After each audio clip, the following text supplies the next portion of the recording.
तो guys finally the beast Brock Lesnar retirement ले चुके हैं WWE से। होता क्या है, वो पैट मैकेफी के पॉडकास्ट के ऊपर वो आते हैं, अपने फार्मिंग के लोकेशन से ही वो वीडियो शूट करते हैं, पूरी तरीके से लाइव टेलीकास्ट चल रहा था। उसके बाद वो पैट मैकेफी को बोलते हैं कि मैं अब डन हो चुका हूँ, यानी कि मैं आज अनाउंस करता हूँ मेरी रिटायरमेंट के बारे में।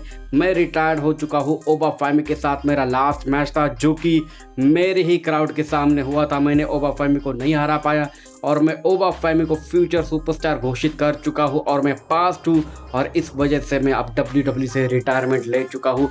अब मुझे इसका कोई भी रिग्रेट नहीं है कि WWE मुझे कितना भी पैसा दे, कितना भी कुछ करे, लेकिन मैं वापस कभी भी WWE कंपनी के अंदर और किसी भी प्रोफेशनल रेसलिंग कंपनी के अंदर दिखाई नहीं दूंगा। अब मैं पूरी तरीके से डन हो चुका हूँ।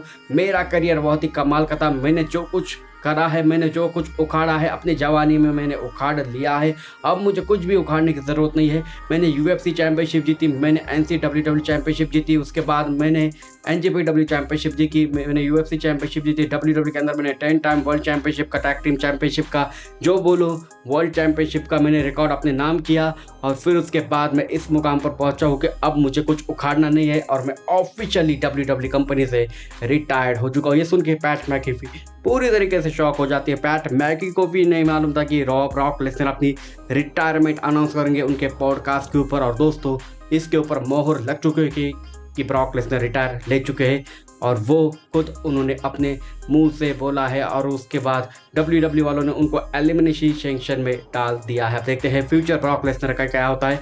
अब ब्रॉक लेसनर तो चले गए, लेकिन ओबा फैमी के ऊपर पूरी की पूरी जिम्मेदारी है WWE को संभालने की, क्योंकि कुछ सालों बाद रोमन रेंस भी WWE कंपनी से रिटायरमेंट ले लेंगे और वो हॉलीवुड चले जाएंगे परफेक्ट तरीके से इज्जत के साथ।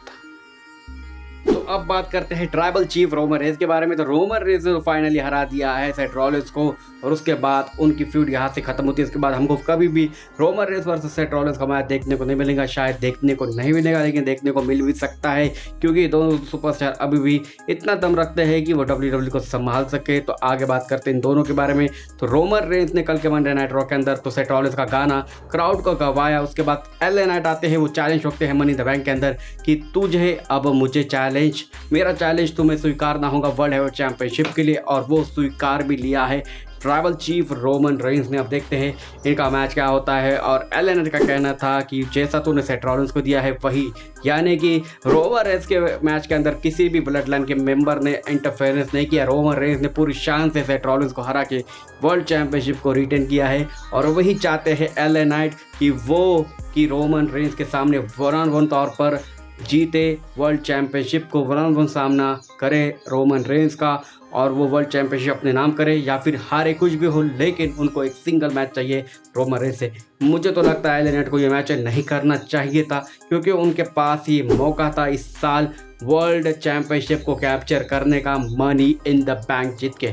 अगर वो मनी इन द बैंक जीतते तो वो करेक्ट मतलब कि वो वर्ल्ड चैंपियन बन सकते थे। उनके पास मौका था कभी भी कैशिंग करने का मनी इन द बैंक, लेकिन उनकी बुद्धि सटकी हुई है। और मुझे नहीं लगता कि LA नाइट तो हरा पाएंगे रोमन रेंस को, लेकिन रोमन रेंस की हर एक मैच में हमको पहले देखने को मिलता था कि ब्लड लाइन के बंदे आके रोमन रेंस की मदद करते हैं, लेकिन WWE ने कुछ नया एडिशन किया है कि रोमन रेंस अब सिंगल तौर पर ही वर्ल्ड चैंपियनशिप को डिफेंड करेगा। उसकी मदद करने कोई भी ब्लड लाइन का बंदा नहीं आएगा। अपने दम पर अपनी जान लगा के रोमन रेंस उस सुपरस्टार को हराएगा, क्योंकि रोमन रेंस इस समय पर बेबी फेस है। अगर आपको ये वीडियो पसंद है तो वीडियो को लाइक और चैनल को डेफिनेटली सब्सक्राइब कर लीजिए, क्योंकि भाई आपके लिए